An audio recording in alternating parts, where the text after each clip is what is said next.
All right. Greetings. Welcome back to Black Bear News, where everything is connected. What's going on, guys? How are you? Good to see you. Early chatters are in, and welcome. Richard Monroe says it's snizzling, snow and drizzle. Where are you at, Richard Monroe? I forget.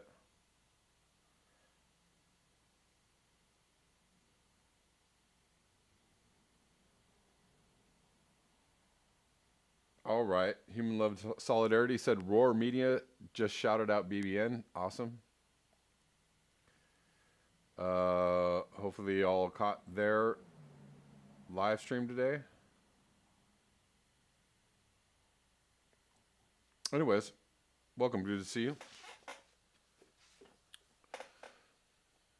And we are live on Rockfin. We have a few people with us hanging out on Rockfin 4 watching Poppy Davis, Kevin Shanholzer, Urban Hermit, and someone else who will not reveal their identity. You don't have to. No pressure. But please come hang out with me on Rockfin, ROKFIN. Glad y'all enjoyed the interview talk with Guy McPherson yesterday. Always good stuff. And yeah, hopefully we can do that again soon. Juliet Nickel, thank you. Yes. And yeah, let's get into some things. Did anybody see this today? Apparently, is it Katie Turek? Or Katie on MSNBC, they had Greta Thunberg and Michael Mann discussing Michael's new book. I don't know. Did anybody? I tried to see if I could find some footage of that. Maybe to see if somebody had posted that somewhere, but I couldn't find any. But kind of an interesting duo, I think, Greta Thunberg and Michael Mann. I wonder if Greta took Michael to the woodshed at all, or did she? Did she get in his face? Did she have anything?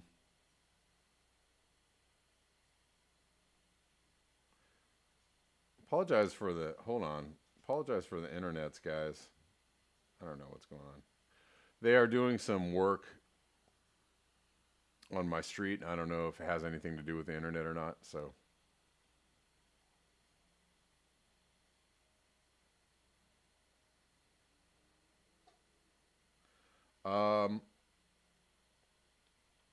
for the Biosphere, I caught Convo Couch's live stream on Evil Landlords this morning.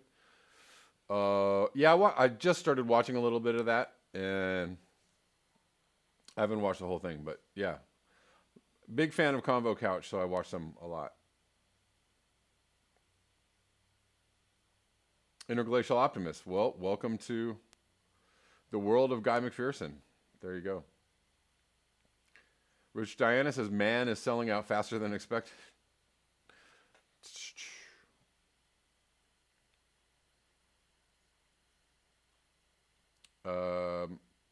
What's up, Kiwi Bear Muzza? How you doing? He says, notification received.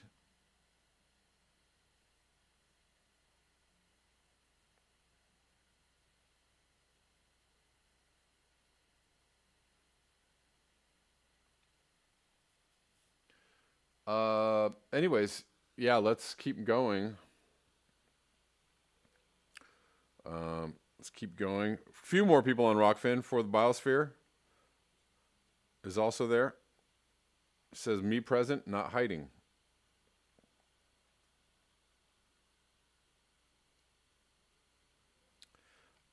I don't know why Rockfin is being weird, but I apologize. Not sure. hopefully Rockfin will. Hopefully you guys are seeing everything okay on Rockfin. Anyways,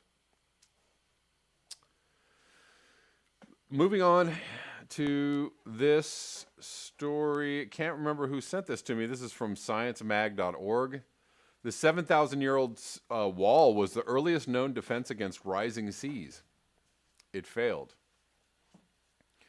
It's from late 2019, about 7,000 years ago. Seas were rising all over the world. Ice Age glaciers were melting, and the ocean crept up shorelines and towards people's homes on every inhabited continent. Now, archaeologists have discovered the earliest known defense against those rising seas. A 7,000-year-old seawall built to protect a farming village from worsening storm surges and encroaching saltwater from the Mediterranean Sea. Ultimately, however, the wall failed. It now lies drowned off the coast of Israel along with the rest of the village it was meant to protect. All the different kinds of responses we see towards sea level rise, 7,000, 8,000, 9,000 years ago, we are still seeing all those same responses today, said Amy Gusick, an archaeologist at the Natural History Museum in Los Angeles, California, who studies this period around California's Channel Islands. They, too, are stopgaps, she notes. It's a lesson for us. Many drowned ancient villages lie off the northern coast of Israel, which was dotted with farming settlements at the time, said Ehud Galili, an archaeologist at the University of Haifa in Israel. Often they are blanketed by about 1 meter of sand, which helps preserve the ruins but also hides them until a storm briefly sweeps them clean. If you are in the right place at the right time, you can see the exposed features, which look like dark patches in the water. Galili and his team first discovered the seawall in 2012 in a submerged settlement called Tel Harez that extends as far as 90 meters offshore in up to 4 meters of water. After a winter storm, they raced out with scuba gear to document as much of the village and wall as they could. In the 2 days, the area was free of sand. A storm in 2015 gave them another chance. They found the ruins of the houses built of stone and wood, bones from domestic animals, including cattle and dogs, hundreds of olive pits from olive oil production, flint tools, a hearth, and even 2 human burials. Radioactive carbon dates from wood and bone date the village about 7,000 years ago. The seawall ran along an ancient beach between the village and the ocean. The team reports today in Plus One. It was about 100 meters long and made of large boulders, some weighing up to 1,000 kilograms, which the villagers likely moved from river mouths up to 4 kilometers away. At some point over the 200 or 300 years the village existed, Galili explains, people noticed that the catastrophic winter storms became more and more frequent. Much like modern seawalls, the ancient one would have protected the settlement from such storms. This is the earliest evidence of humans protecting the coast in order to adapt to sea level rise, he says. At the time, sea level near Tel Harez was rising about 4 or 5 millimeters a year. Sound familiar? It's not a tsunami, Galili says, but the seas had been rising in fits and starts for millennia. The people in Tel Harez would have known that this was that has happened before, said Jim Leary, an archaeologist at the University of York in the United Kingdom, who has studied Doggerland, the now submerged land under the North Sea. And presumably at some point they would have also understood that they were going to have to get out of that place. That's what eventually happened. As the sea kept creeping up the beach, the wall wouldn't have been able to hold back creeping sand dunes, salt water seeping into wells, or flooding over the barrier. They tried to adapt, but in the end, they didn't have enough resources to stop the sea. You see. Well, sounds like a good parallel to make with the times we are now living in, right?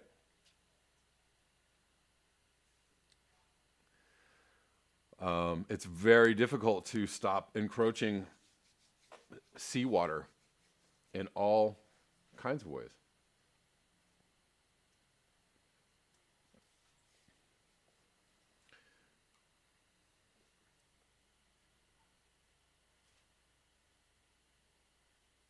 Irk 1 says, grab your boots and go. Right. I mean, we cover rising sea levels and king tides and, all the fun things that rising sea levels bring. And I say often, leave the place. Sooner than later. Leave before you're forced out. Leave before everything you own is drowned and you have nothing.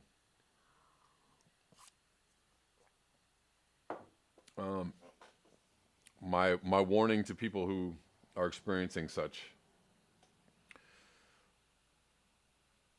items in their daily lives. But people will do what they do, and surely they will also try to build walls and all kinds of things. They will do all kinds of things to stop the sea, the encroaching sea. Well, let's move on to Ben C, or at Climate Ben. And he has a really good thread on Arctic ice. Excuse me. Didn't mean to do that. Good thread on Arctic ice and the coming Blue Ocean event. And let's look at that. The prospect of near total obliteration of summer Arctic sea ice before 2035 should really be focusing all our minds on achieving zero carbon emissions in the 2020s. Let's focus our minds. And many are familiar with this graph. I wonder about, this is the ice volume, by the way, not ice extent. So helpful to have that kind of a graph and to know that.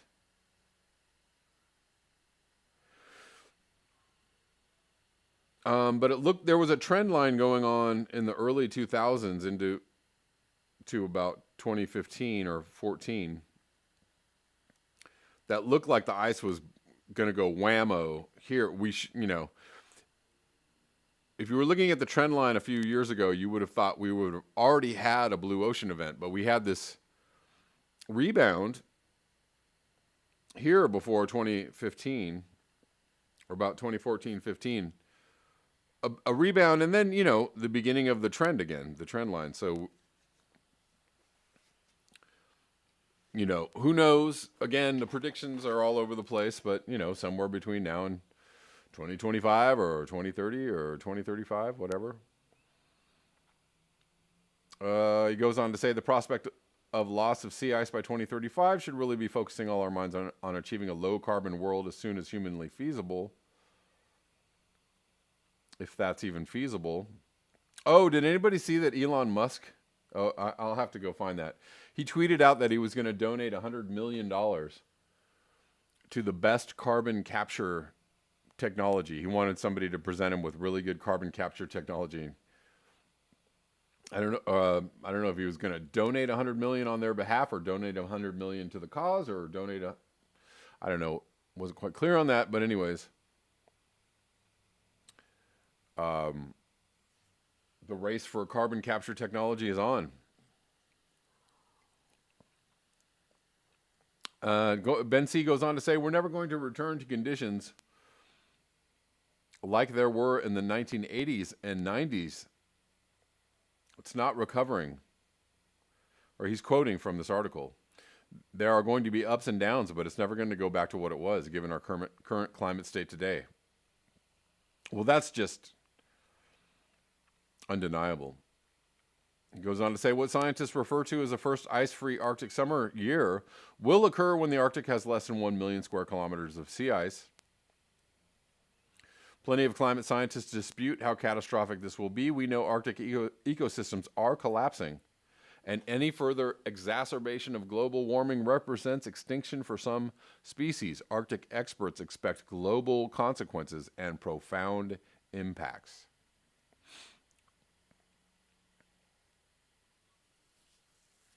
Global consequences. An overwhelming majority of Arctic sea ice experts say that recent data offer powerful evidence that summer sea ice has passed a point of no return.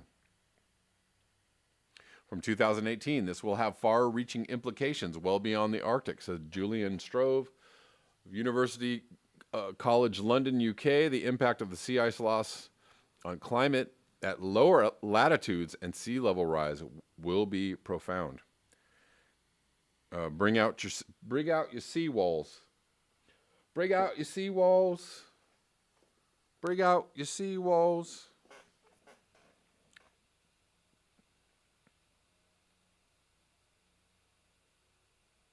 Let's look at this article just very briefly from Physics World. They're saying 2040. 3 years ago, they said 2040. Now they're saying 2035. In a year from now or 2 years from now, are they going to say 2027?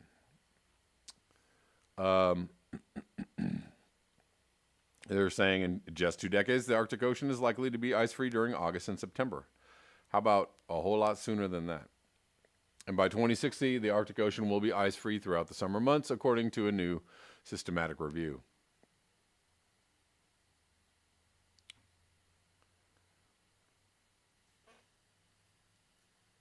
Well, and then they just go right off the diving board of weirdness. The impact of sea ice loss on climate at lower latitudes and sea level rise will be profound, but the findings also indicate that Arctic sea ice could be stabilized if we prevent global warming from overshooting 1.5 C. Guess what? Too late. Too late for that, my friends. We're at 1.5 C, or very, as far as, you know, when they're going to officially let us know that we're already at 1.5 C.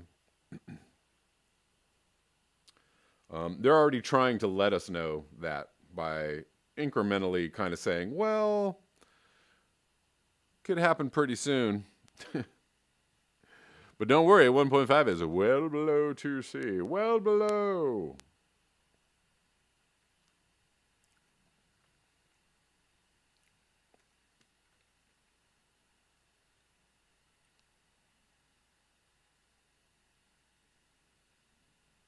Guys, how long do you think we have to stay well below 2C?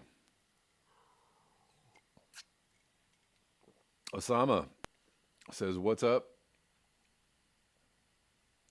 ¿Qué tal? ¿Qué pasa?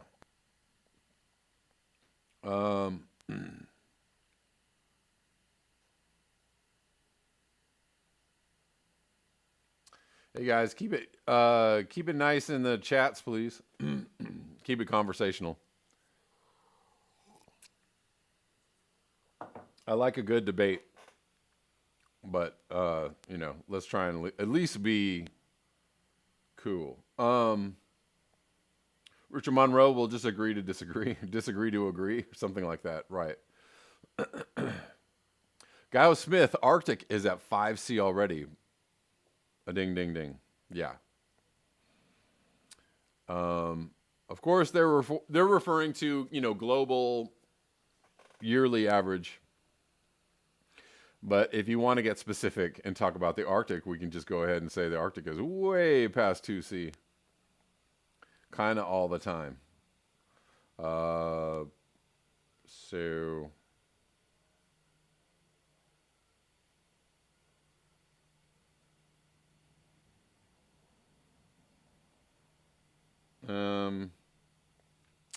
yeah, I don't know. The race is on. Your environment, Seattle.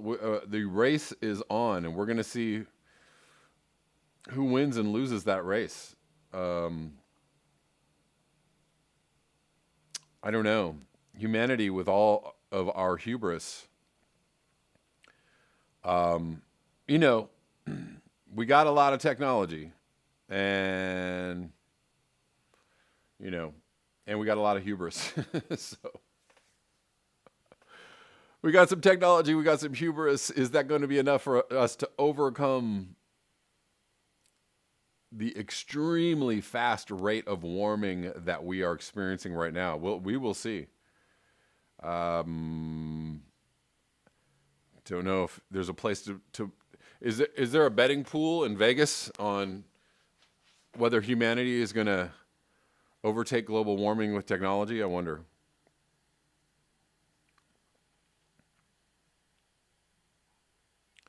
Jad Massery, hello. Jad Massery is on Rockville hanging out with us. So is Ken Greenfield. Good to see you guys.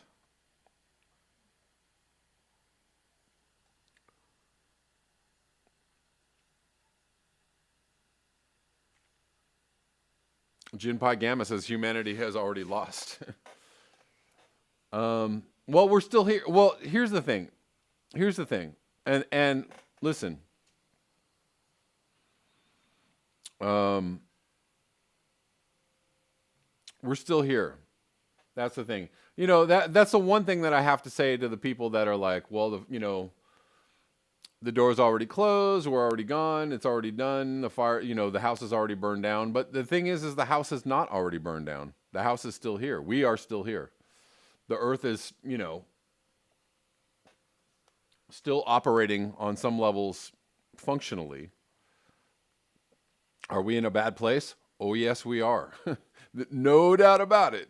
I'm not denying that we are in a bad place. And I don't doubt that we are going to get into a worse place, and I don't doubt that the likelihood of us organizing in a fashion that will get us into a better place is very, very low, extremely low. I'd say all of that is based on being realistic. However, we are still here. That is undeniable. The house is not burnt. So if you want to use the newsroom analogy, the house is not burned down. We are here.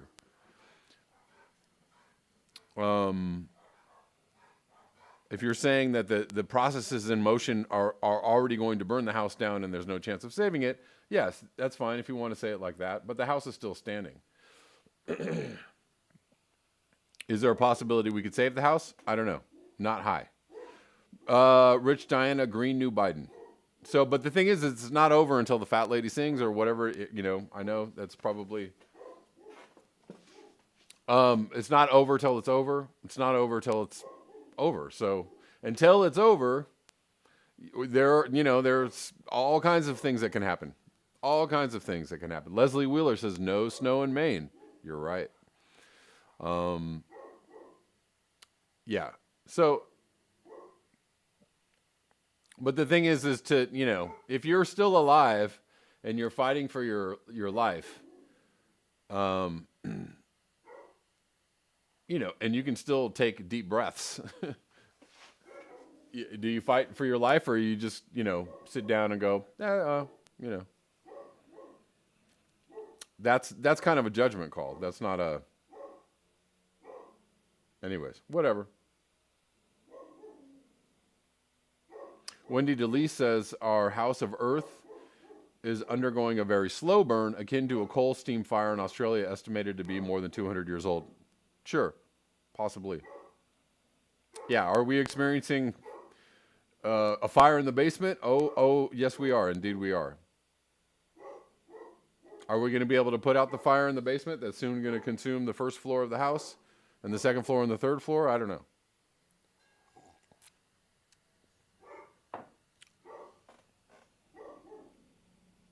Gene says, I think of it like fascism. I fight fascism not because I will win, but because I have to. Sure.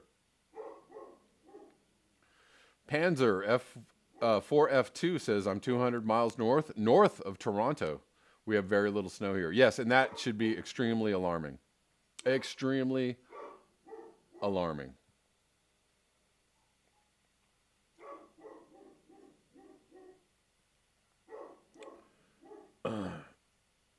Kiro Hikes, the fat lady is having diabetic seizures because she can't afford insulin. No health care. Indeed. All right, let's move on, guys. This from, I don't know what's going on with my dog. Seems awful upset about something. Probably a cat or something. This from Jim Baird. Why is this not receiving more press? Crop yields in the South Asian region will see a sizable drop by 2050 due to climate change.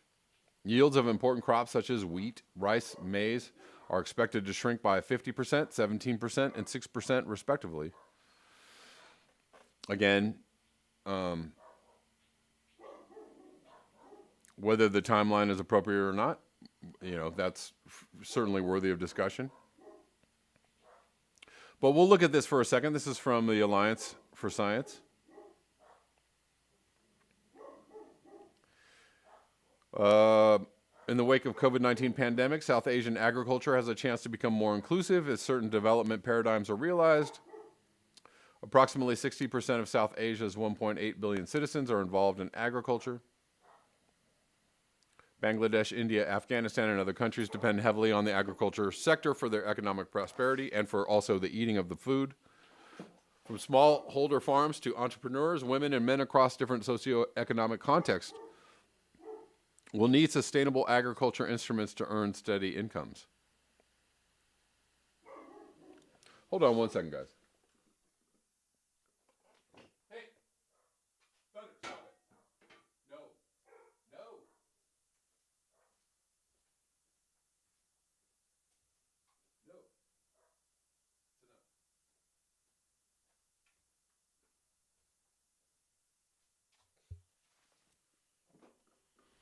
Sorry about that.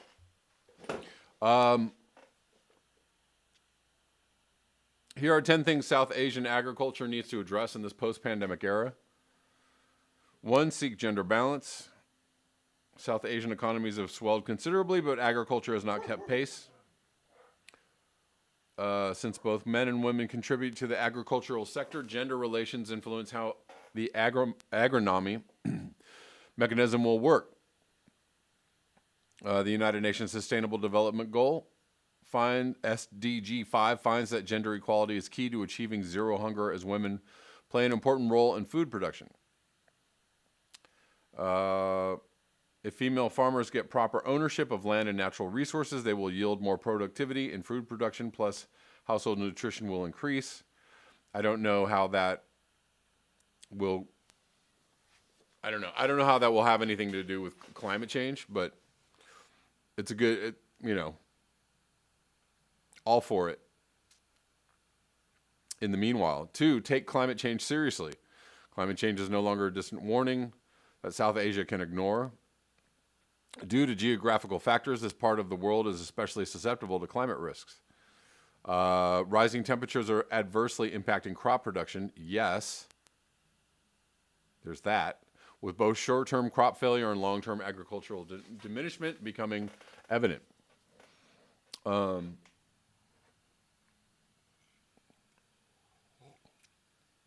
What we need is less of industrial civilization, the maw of industrial civilization encroaching, and more people just taking part in agriculture, period.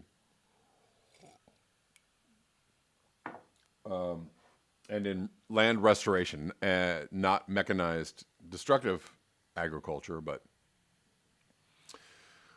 regenerative agriculture and permaculture, et cetera, et cetera. Droughts, floods, sediment, soil erosion, mudslides, and other extreme weather conditions will continue to challenge farmers. If South Asian nations want to uphold their agricultural legacy, there is only one way out. Take climate change seriously, indeed. Address the link between high food prices and childhood malnutrition. Of course, I think that's very self-evident. End malnutrition and hunger among women and children.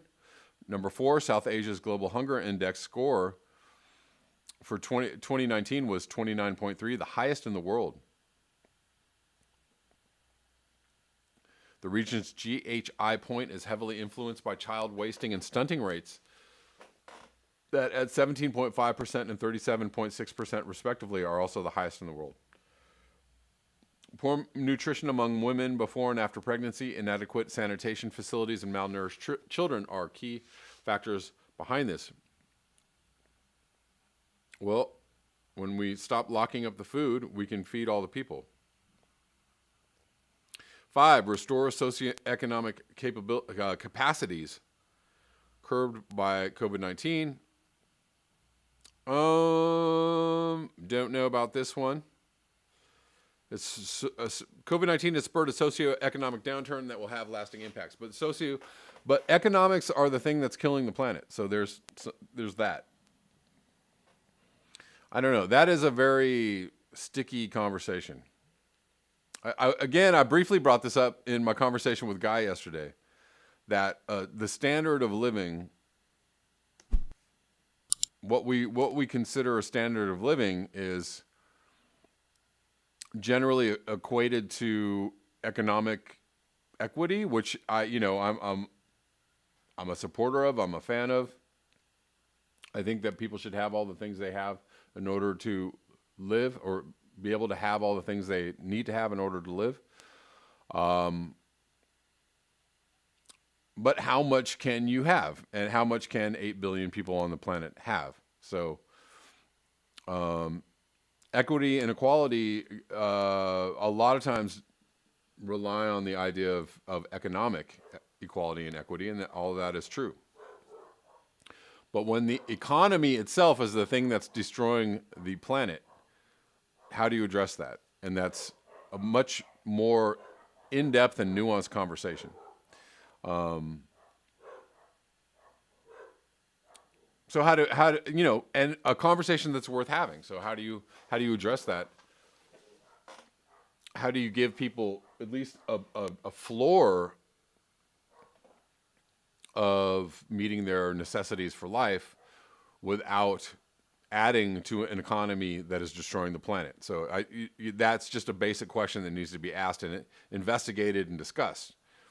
I think just the standardized, like, bring up the social standard of living of all the people of the world.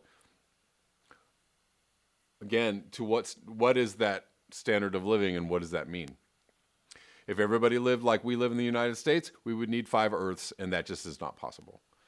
There's just no way that's going to happen. So that needs to be dispensed with, the idea, and I think that's the idea in a lot of people's minds, is like economic equity is a good thing. It's a positive thing. But if economic equity means everybody on the planet uses as much as ... that's not a good thing. So how do you address the disparity in that messaging? Inquiring minds want to know. Trade policies and regulations need to be more reality driven. Sure. Agricultural development should not just look good on paper. It must be practical. In this part of the world, it is evident that agricultural policy making is plagued with red tape. Policies must be reality driven and responsive to ensure food security. Adopt biotechnology to improve food security. Oh, do we have a big red strike mark? Wham. Biotechnology-driven development can bring a much-needed revolution in farming. Okay. Take insect-resistant BT brinjal, for example.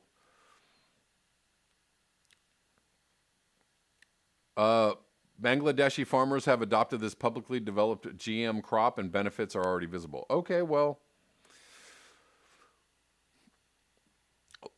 much skepticism in reading this part, but who knows? Maybe this is a good thing. Again, if you're trying to improve the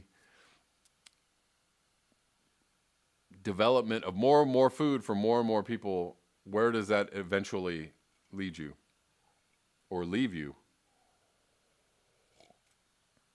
Where does that leave the planet? Are we, and nowhere in this, I think, maybe they're hinting at this, the very number one, seek gender balance.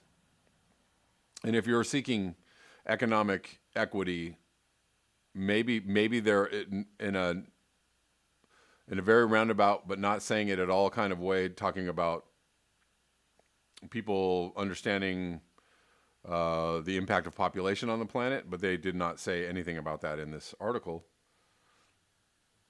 Stabilize food prices, boost productivity through farm mechanization. So I'm going to give this entire thing, tweeted out by Jim Baird here, or not Ben C, but Jim Baird. I'm going to give that entire thing a C.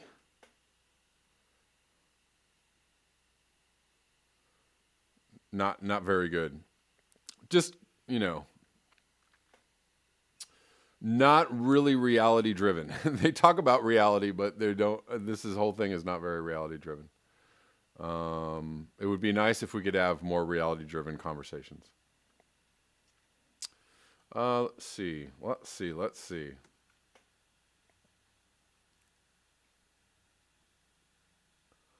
Trying to decide whether I'm going to wrap it up here, guys, or move on and leave the last thing I wanted to talk about for tomorrow.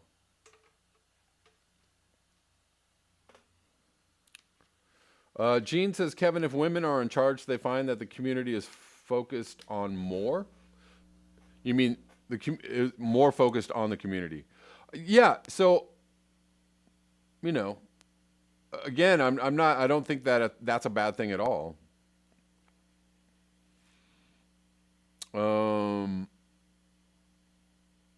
I don't think that's a bad thing at all. I just think that the conversation around climate change, ecosystem destruction, and all of that has to be in the discussion of like what's the But I do agree with you. Yes, Gene.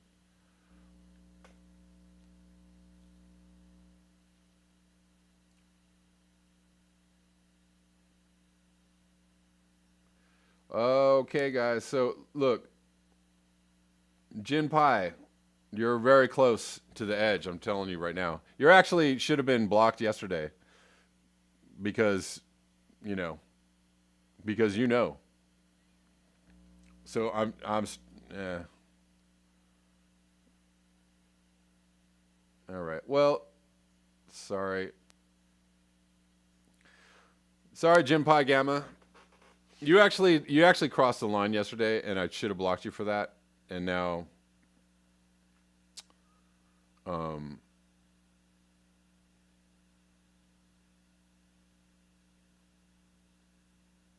yeah. Now you are sorry. You're blocked. Yeah. You have a lot of knowledge, but you also have a kind of a big mouth, and so.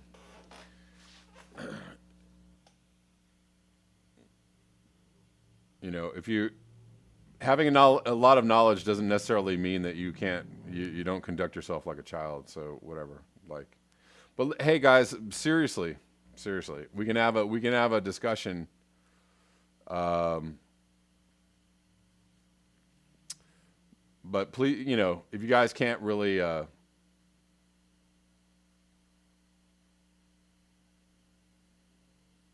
can't keep it cool, then, Kiwi Bear gives me the grimace face. Yeah, no, I'm not really cool though with Kiwi Bear. I actually had a bit of ground rules yesterday for people in the chats, and Jin Pai was the one person that I saw that really went over the line after I already told people don't go over the line. So now it's not rough, Hunter Z. It's not rough at all. Either, control yourself or be controlled. That's kind of, I don't know what to tell you. If you can't control yourself, I'll just take you out. So that's, this is, well, he is on a timeout. Maybe later I'll let him back in. I don't know. I'll think about it.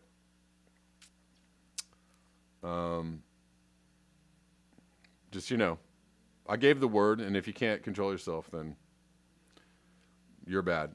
Jay Brandt, thank you so much for the super chat. I appreciate you.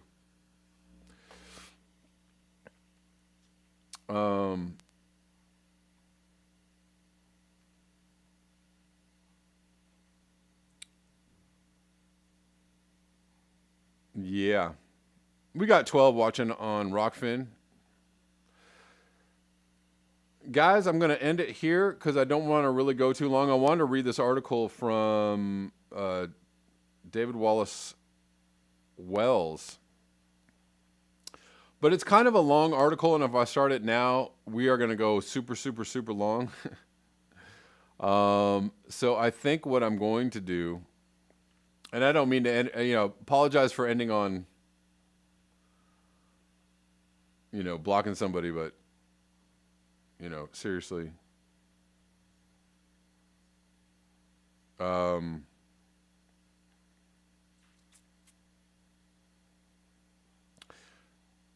But anyways, thank you guys for being in these chats every single day. Thank you for your eyes, your ears, and your conscience. And I will be coming back tomorrow with this article from David Wallace Wells that looks to be an interesting read. But it looks to be a little bit longer, and so I don't want to go too long today. I will come back tomorrow and I'll read that article, and we'll tune in to all the latest news on climate change. All right, guys, thank you so much. My friends on Rockfin, thank you for hanging out with me. Poppy Davis tipped me $2 on Rockfin. Thank you so much, Poppy. I love those Rockfin tips because they seem to multiply. Thank you so much. Osama is hanging out on Rockfin. Kevin Shanholzer, Jade Massery. Sorry if I messed that pronunciation up. Until tomorrow, guys. Peace out. Oh, Elon Musk, lightning rod. Yes, Elon Musk. I don't know, man. Maybe, I think you see it as a good thing. I don't know if I see it as a good thing. I think I said something kind of crabby to him. Kind of crabby. All right. Thanks, guys. Peace out.